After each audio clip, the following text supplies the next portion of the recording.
It's not a game, it's an activity. Man, you're wearing me out.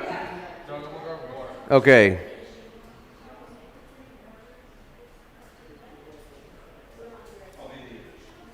So we're going to break up into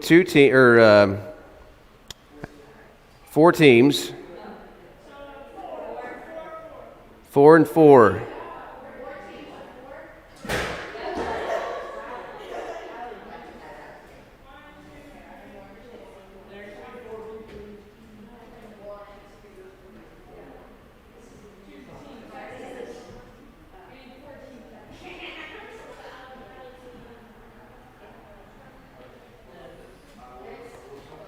You got it? Okay. So break yourselves up into 4 teams. I don't want to pick it for you. Don't make somebody feel like the last kid picked in dodgeball either, okay? Because do you have an idea what you're going to be doing? Okay. There are going to be one person in front of each fan. Yeah. First time. Okay, so you're going to have one person bouncing the ping pong balls at the cups. The rest are going to be gathering and putting them right back in here so they can keep reloading. Okay? Because you have a minute. I didn't say that. You have a minute. Okay? So, I mean, you got a minute. So you got to be try to fill these cups up as much as you can. Okay? I don't care about anything. I don't care. Just get balls in the cup. Okay? Who's my first 2 teams?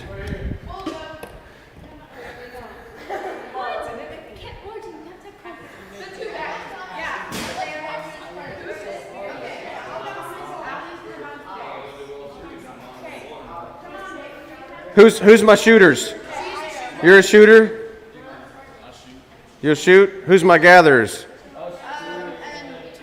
Thomas is gathering over here. You're gathering over here. Well, let me get my phone so I have a timer.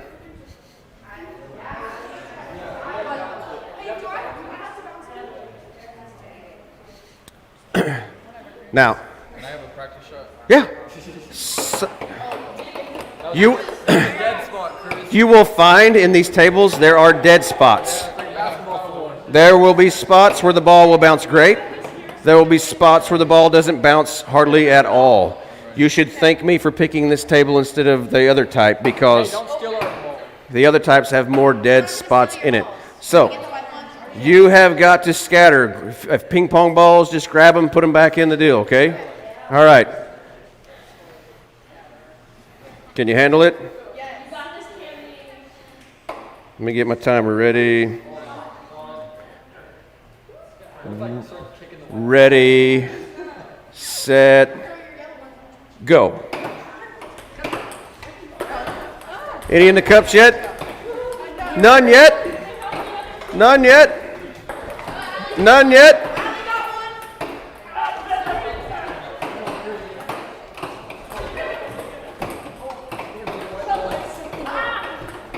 "40 seconds.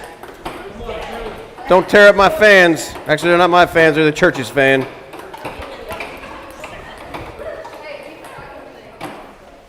Has anybody made one in a cup yet?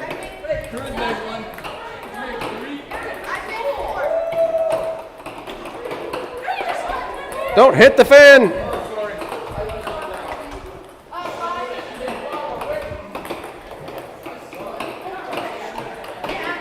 You got 10 seconds.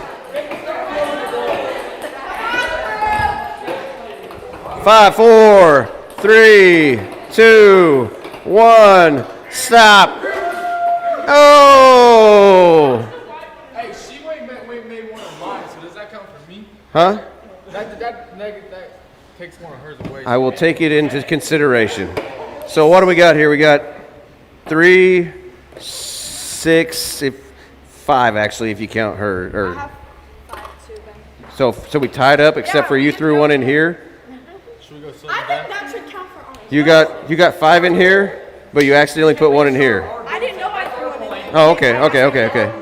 We'll, if we need to, we'll come back if we need to have a bounce off. Allie, you did really good. Yeah, he did. Good job, Allie. Now, I will tell you, this is a lot harder with fans that blow a lot harder because I've actually played this game before, and these fans are turned up as high as they will go. When you when you have the really high-powered fans, your ball will get like right there, and all of a sudden it'll just take off.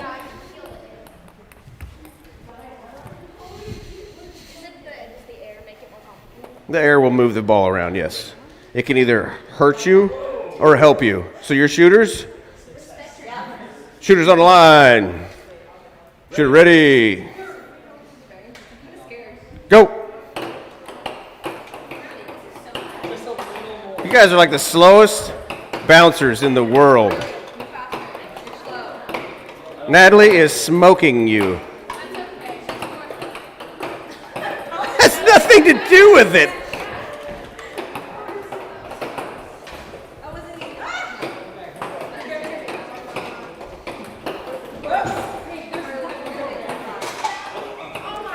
Did you,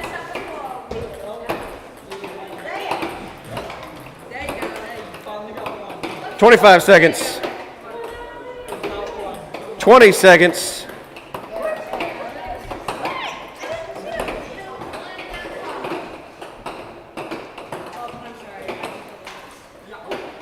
I didn't have my color. 10 seconds. 9, 8, 7, 6, 5, 4, 3, 2, 1. Stop.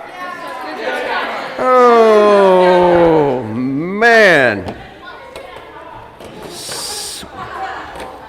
4, 3, 3. Man, look at you, Stallion. 4 of them in one cup. She had to start going to the top because they kept bouncing out of these. Yeah. When you got man hands, these are hard to get them out. You got to use like 2 fingers. Do I have any stray ping pong balls anywhere? Okay. Can I get the champion team from the first one and the champion team from the second one? Oh, that's right. Okay, I need the tires to be up here again.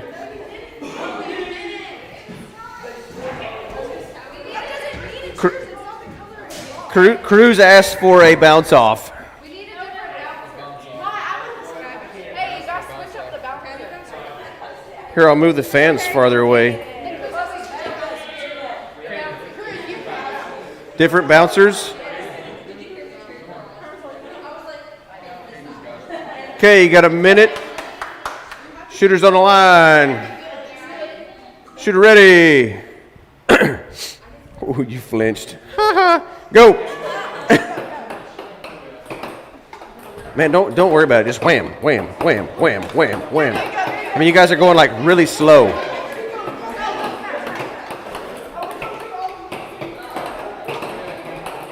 I mean, look how many you still have in the bucket. You got time.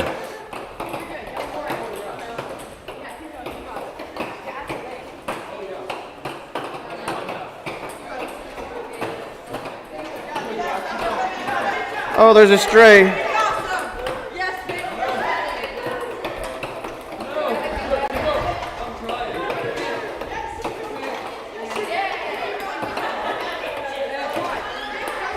Fifteen seconds.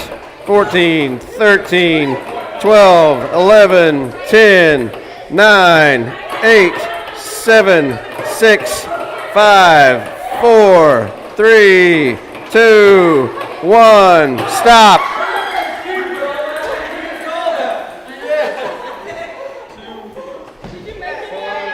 Yeah, I was like, boom, boom, hit 2 in a row.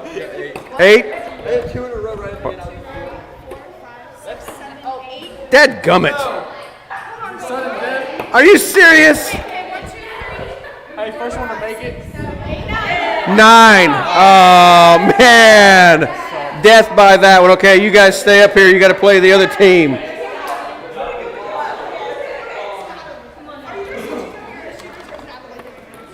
Got it? I'll start then here. Allie, do you want to be our bouncer? If you want to.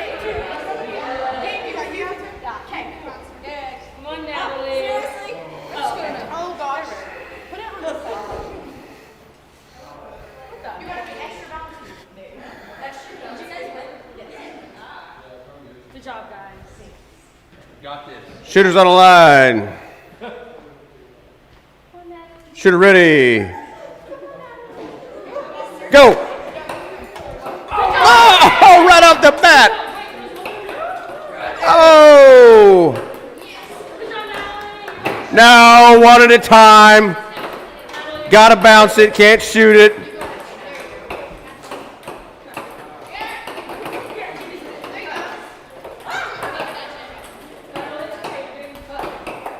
I put my glove on the ground, I do better.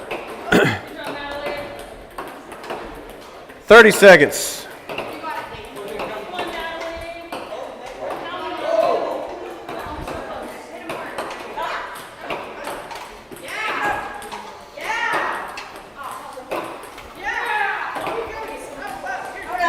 15, 14, 13, 12, 11, 10, 9, 8, 7, 6, 5, 4, 3, 2, 1. Stop.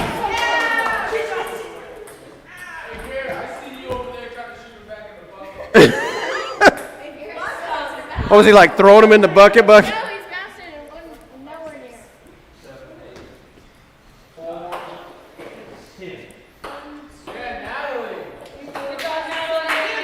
9. They lost by 1. Oh. Okay.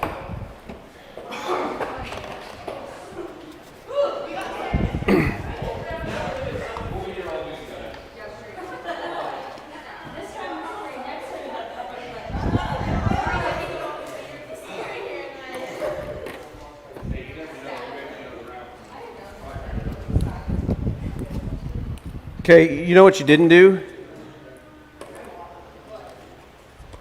What are some of the things I told you before we started? I said you had to bounce the balls in the cup. And I said that you could only throw one at a time. Dayton Clay broke the rules. Did you? Did you lose?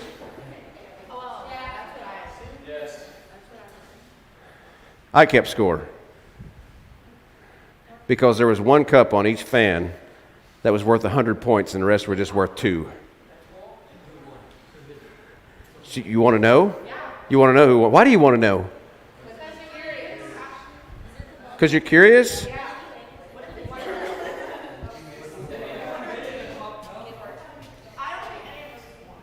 You don't think anybody won? So let me ask you a question. Why is it important to keep score? Why do you keep score? So you know who wins. Okay. Have you ever played in a game where they didn't keep score? Yeah. Like what?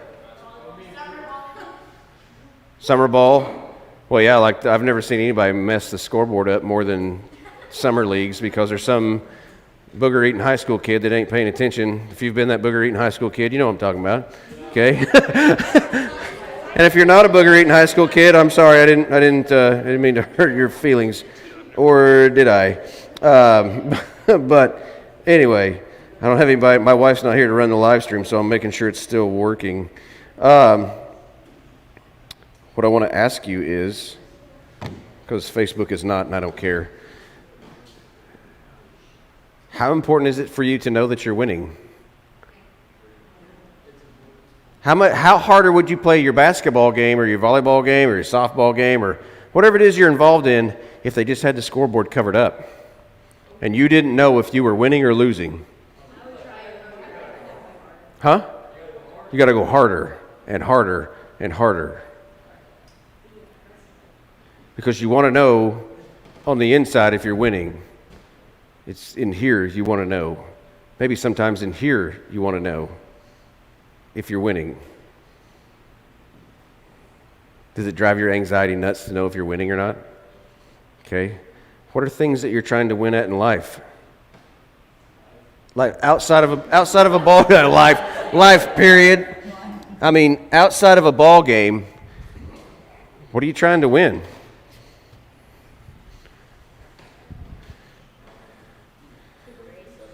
Acceptance.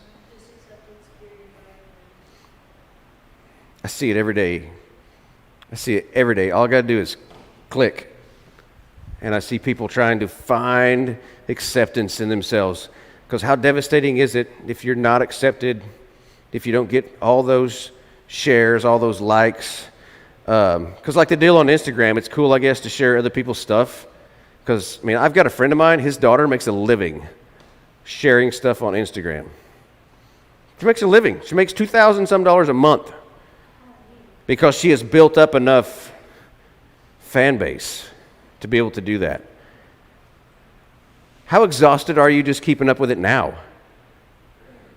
I mean, very. Because even when we were at Lead the Cause in Denver, they were asking us, hey, take a lot of pictures, share them, stuff like that. So I was taking a lot of pictures, trying to share. You know how exhausting that was to keep up with that?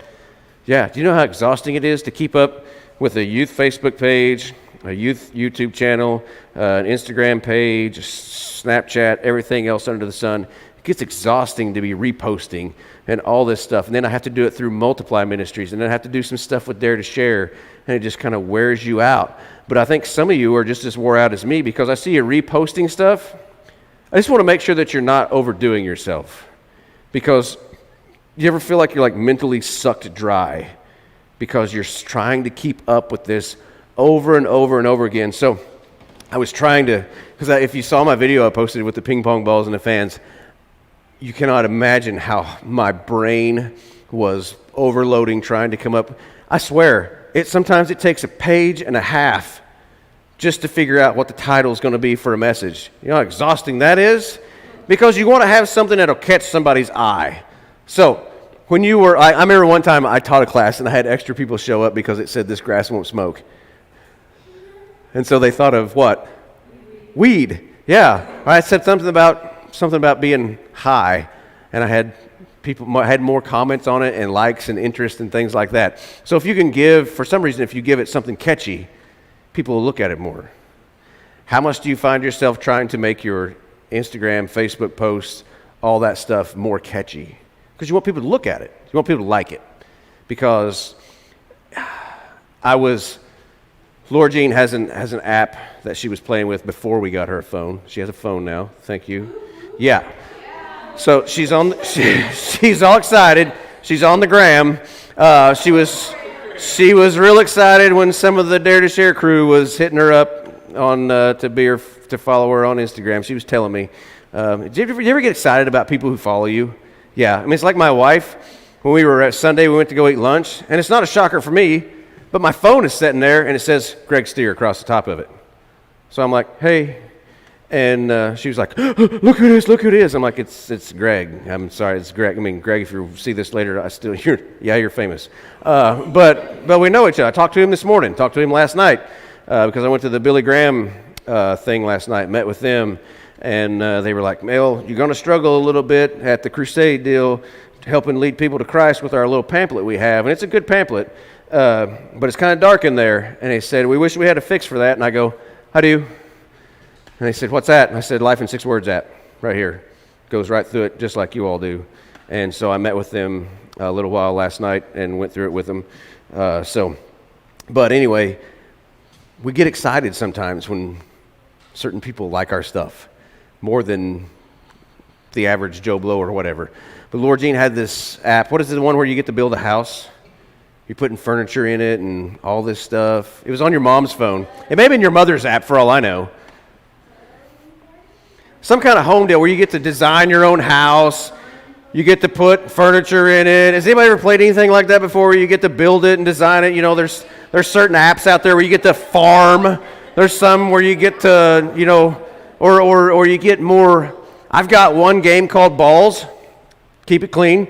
To where you just have to knock all these little squares out, and the more times it bounces around, hit the squares, you get more points.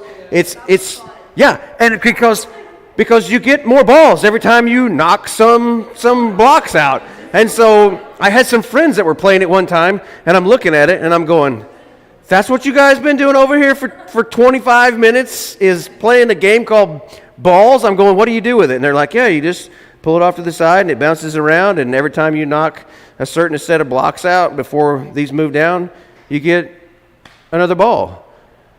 I said, so you just slide bounce around, get another ball. And they're like, yeah.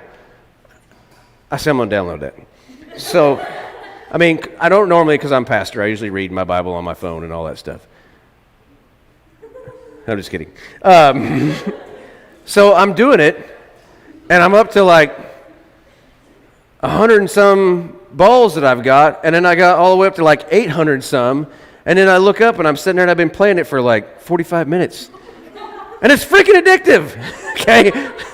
But all I won was more balls. And so you can just keep going and going and going and going, and I'm sitting there going, gosh, games have changed a lot since I was a kid. Because, I mean, we had Pac-Man, and that was on an Atari, and then we had, has anybody ever played Mario Brothers?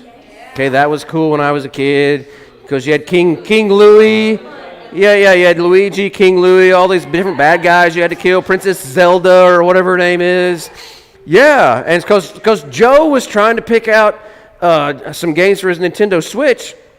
I'm like, man, get a Super Mario one, man, I'll play with you. And we can play together. And he's buying retarded stuff like this Lego Land deal where you just build crap. I'm like, it's not getting to blow anybody up, okay? So there's no right down, up down, left, click A, start, whatever. You had to really do all these different things to be able to get these hidden stuff. So whenever I was thinking about this message, this was an activity that you're involved in that you have to do what? You are, but it's teamwork, yeah, but you had to use some hand-eye coordination, and there's some physical movements to it, where most games is restricted to like your thumb, and that's it. And this is real, correct? You could see the people helping you, you could see yourself doing it, but when you are on your phone or on a computer or a game machine, you are in what kind of world? You're in a virtual world. And I feel like we find more happiness in the virtual world than we do in real life stuff. I mean, did you enjoy that? Did you enjoy the teamwork together and things like that? I want to make sure that you're not trapped in this virtual world where you find out this is who I am, this is where I find my love, this is where I find my acceptance. I mean, we can preach messages all day on identity and things of that nature. You guys know. You know who you are. You know your thoughts. You know what you're sucked into, you know what you're easily addicted to, what you like, what tears you down, what builds you up. You know those things. But I want to make sure you have the right relationship with Jesus over all of that. And so I was searching for verses to go with it. And nobody at home is going to get to see them. So they're going to have to read them. In Matthew 23:28, it says, outwardly, you look like righteous people. Is that bad to look like righteous people? No. What would you describe an outwardly looking righteous person as? How does a righteous person conduct themselves in public?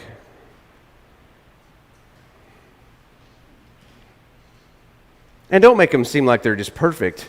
Because righteous people, we're still talking about human beings. So we're still talking about people who have sin in their life, but because have you ever seen a pastor lose his mind in a ball game because the ref's making crappy calls? Yeah, have you ever seen a Christian lose their mind in a ball game? Because this is why you see me, I sit off over by myself. Mainly because my wife's the coach and I don't like hearing people talk bad about her. And so I sit off over in the corner, and I don't like people talking. You ever heard those people in the crowd talking and they don't actually really know what they're talking about?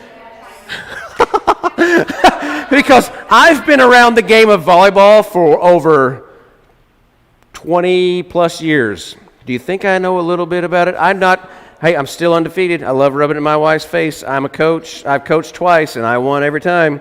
Okay, so I did help that I had a girl who was that good. She went to play for a D1 college when she graduated. But, so it always, it doesn't matter at all. No. So, anyway, my wife likes to say he had a team that just could take care of themselves, which they could. But anyway, if you know a lot about the sport and you have somebody who's talking and doesn't know about it, does it drive you crazy? Because they really have no idea what the rules are.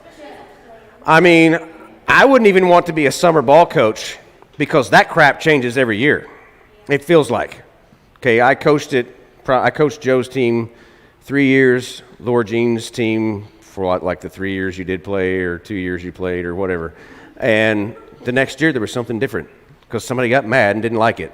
That was they changed the rules if somebody didn't like how it was. And really it all depended which town the person who was in charge of the whole deal was from. Because one year there was a group from Sarcoxy that was over the whole summer ball program, and so we had these set of rules. Well, then they dropped out, and somebody from Fairview was over it, and that was a whole new set of rules because it just fit their agenda. But I feel like I'm really getting off on a different tangent than what I started on. Righteous people. You will not find them at a ball game. People still, a righteous person, what do you think of? Okay? Happy, mature, good posture.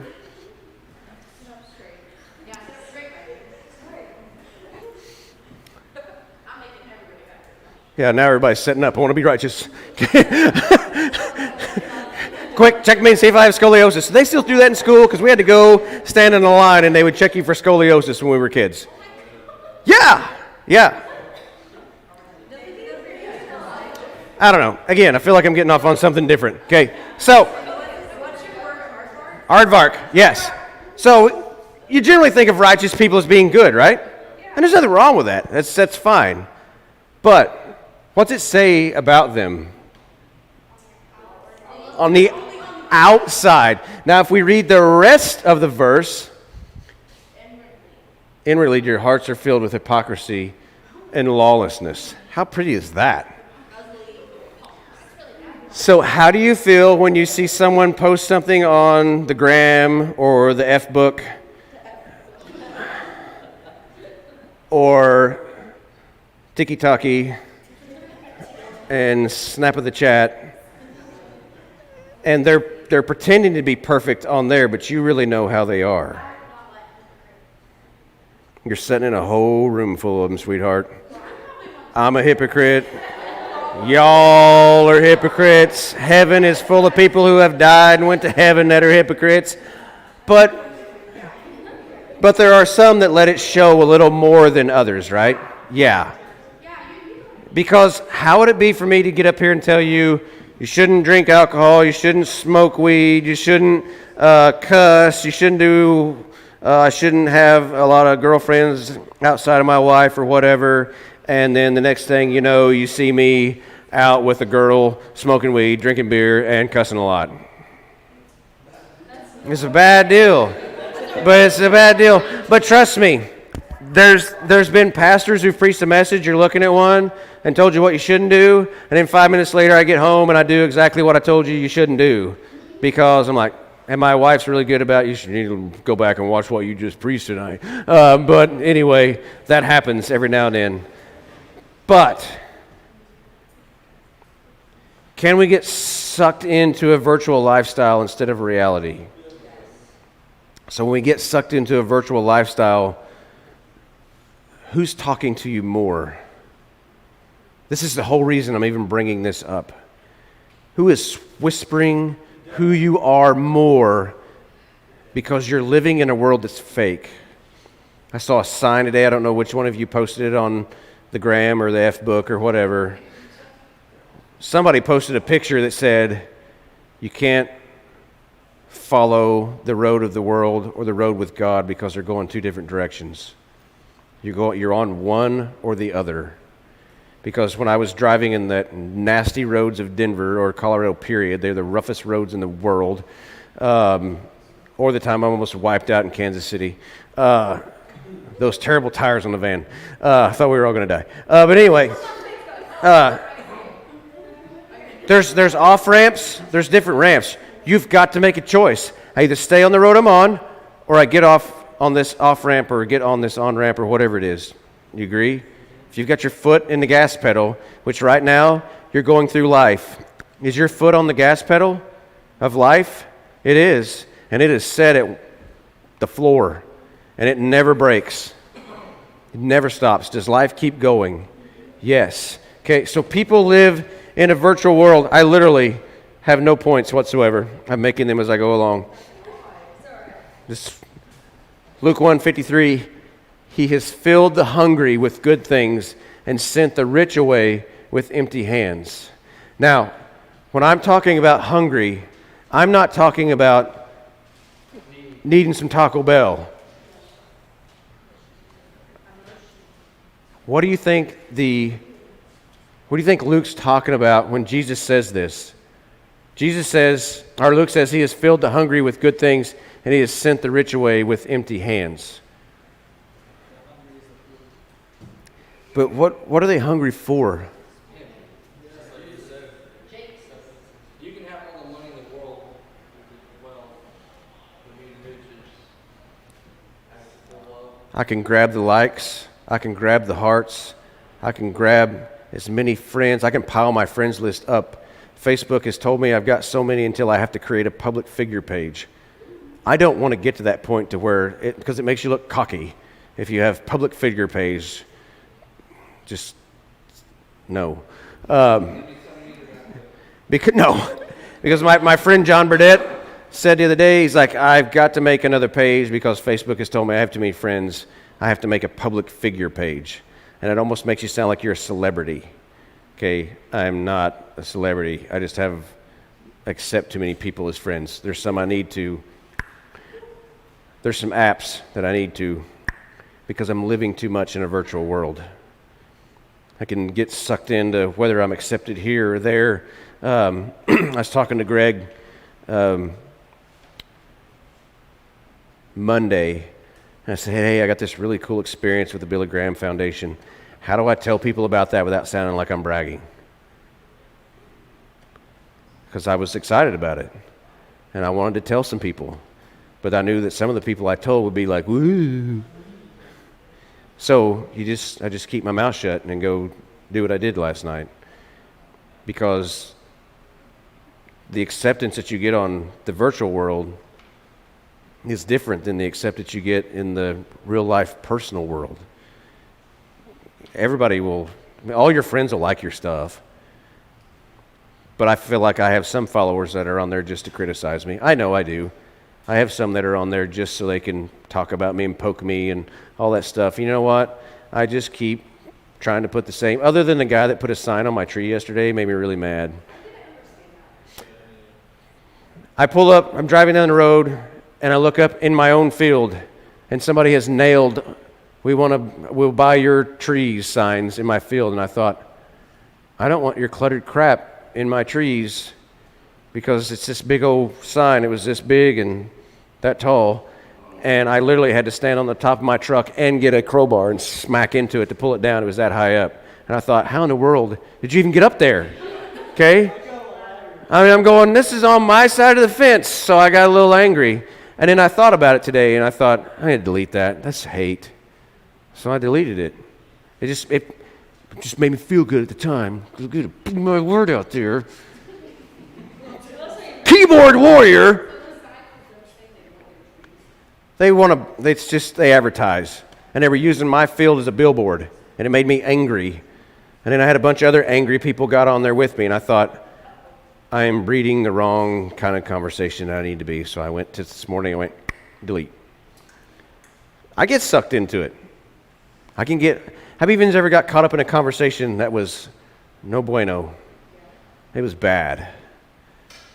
I've had some people really trash me bad before on there. And it's keyboard warriors. When I talk to them in person, they're like, oh, I didn't mean it that way. I just meant this. Bullcrap. Okay? Can you say that from up here? I don't know if you can say bullcrap up here. I just did. Anyway, now I'm coming to you. I told them many things while I was with them in the world, so they would be what? Filled with my joy. Whose joy? His joy. Christ's joy. Jesus is talking, now I'm coming to you. In John 17, 13, 15, for those of you who watch this, and I don't have any slides. Now I'm coming to you. I told them many things while I was with them in this world, so they would be filled with my joy, Christ's joy. I need to be more conscientious of what I post, of what I like. I don't hate gays. Don't get me wrong, I don't hate them. If a gay couple walked in here and wanted to sit down and listen to this message tonight, I'd welcome them just the same as I welcomed anybody else. Do I approve of their lifestyle? No. If somebody walked in here tonight that was hooked on methamphetamine and asked if they could sit here tonight, I'd say yes, but I'd ask them not to smoke their meth in here. If somebody walked in here tonight who steals constantly, I'd say yes, you could come in. You're more than welcome to sit down. Just don't steal anybody's stuff. Do you see what I'm getting at? I'm not anti any of this stuff, but there are things that I have to stand up and say it's wrong. And when you do that in the virtual world, you get your butt whipped. People will beat you up. But I want to make sure that I'm filled with the right joy, that I'm looking at people with love and not with anger. And I can get mad, especially if I spend too much time in the virtual world. I've got mad at the little balls game before because I thought it ripped me off. See, I found out a way to cheat at it, because if it's getting to where it almost goes down and where you die, and you could have took a different angle and actually got as many whacks to keep it from killing you, you can swipe up real quick before it times out, and then it'll start back over again right where you started off with that amount. So I found a way to cheat. I even found a way to cheat in the virtual world. It's crazy. Sucks you into crap. Makes me angry. I actually had a really good thought in my head and I lost it. So I like it. Now I'm coming to you. I told them how many things? Many things while I was with them in this world, so they would be filled with my joy. How do you get filled with Christ's joy? How do you get filled with Christ's joy? What fills you? Worship, His Word. I've really needed it a lot this last few months in the gym, because at the Y, they have their little summer camp in there, and there's all these loud kids throwing stuff everywhere in there. And so I have to keep reminding myself they have the right to be here too. I'm just turn the music up louder in my little earbuds and go on. Or a ball. There's nothing. I was doing squats today. I know it doesn't look like it, Natalie. I'm trying my hardest, I swear. And there's nothing like getting hit in the back with a basketball while you're halfway down doing a squat. And I got really mad one time and grabbed a basketball and chucked it across the Y. And there was this 16-year-old kid standing there like, and I got mad. And I went back to doing what I was doing.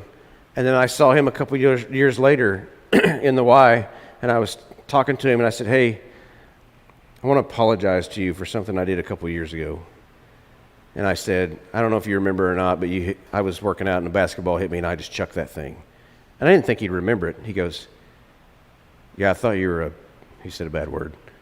And I said, I was. Sorry. I didn't think he'd remember.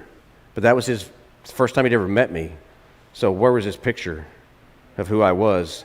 And then my card as a youth pastor is on the door when you come in the Y on the little board. And I thought, I just killed it. And I've seen some people post some stuff and like some stuff this summer. I'm going, you're approving things that are not Christian, that are not of God's ways. I've been defriended by some that have chose to follow the homosexual path. And again, I don't hate them. I just don't like the lifestyle. Same as I don't like a drug lifestyle. I don't like an alcohol abuse lifestyle. I don't like a thief, liars, whatever sin you want to throw in there. I just don't approve it. I don't approve of my own sin that I'm trying to kill. But I can't like when they post something that's approval of that. If they were sitting in their chair holding their dog, petting it, saying, I love to pet my dog, I'd hit like. I would. But if they're holding the hand of their other person, saying, I love them so much, I can't. And I still love both of them, but I just wish that they would follow God's ways. Have I made sense without being hateful? I'm not trying to be hateful, because that's what they feel like the church hates them. And I don't want them to feel that way. I want them to understand they're more than welcome to sit down here any night. But same as I would ask boyfriend and girlfriend in here not to be making out like they were in the backseat of a car somewhere on a Saturday night in a cemetery, because that's where I seem to find them when I work nights, okay? Weird. I have given them your word, and the world hates them because they do not belong to the world. When you start to follow Christ, what happens to you? The world hates you because they don't belong to the world, just as I don't belong to the world. I'm not asking you to take them out of the world, but to keep them safe from the evil one. I don't want to kill homosexuals. I don't want to kill drug dealers. I don't want to kill thieves, liars, any of that stuff. I want to keep them safe from the evil one. I want to take them out. Not take them out, but grab them up and go, this is what Christ wants for you. This is what's here for you. This kind of love. Because there's an evil one running the earth and he is devouring everything that he can. Cruz, how many people are going to talk bad about you when Dare to Share gets done filming you? For those of you that don't know, the Dare to Share organization is coming to Washburn to interview him, to come here, to come to Washburn, to go to the school. They want to know about this area. They want to hear his story. and it is a big deal. But how many people are going to go, well, they don't know what Cruz has done before. Well, they don't know this or that. And then it takes me back to the homeless woman that we helped out in Colorado. She wasn't welcome in any of the stores there. Why? Because they hated her because of a past lifestyle. Because she would go in there and loot and beg and all this stuff. She would steal stuff. She told me all about it. She goes, I'd take stuff that wasn't mine. And she said I would lie and all this stuff. She said, what do I do now? It's time to start showing them who has changed you. That you're not who you were before. You're somebody different now. How many of you are still trying to beat who you were? It may be just 2 weeks ago. It may be 2 years ago. You're trying to beat who I am.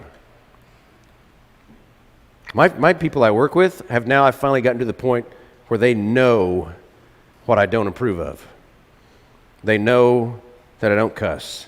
They know that I don't go to their parties. One of the guys said today, I'm buying a new house, and when I get the house bought, we're going to have a party at my house. And he just looks at me, and I go, can I bring my tea? Because I have to set a standard. I have to set that righteous standard on the outside, but not be a goody two-shoes hypocrite on top of it, because nobody likes a goody two-shoe hypocrite. Who did Jesus hang out with? The sinners, tax collectors. Did they accept him? Yes. They loved him because he loved them back. So here's what I want you to do tonight before we close out of here. There's how many people in here? 16. I want you to break up in groups of 4. Just like we played. Just pick the group you played with. Okay? Take your chairs. 2 sets back there, 2 sets up here. And then I'll give you direction on what to do because it'll be quieter than when you finally get sat down.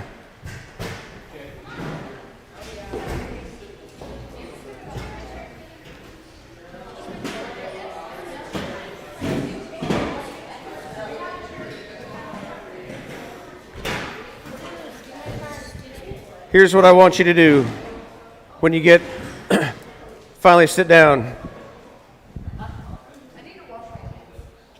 Okay. Hurry.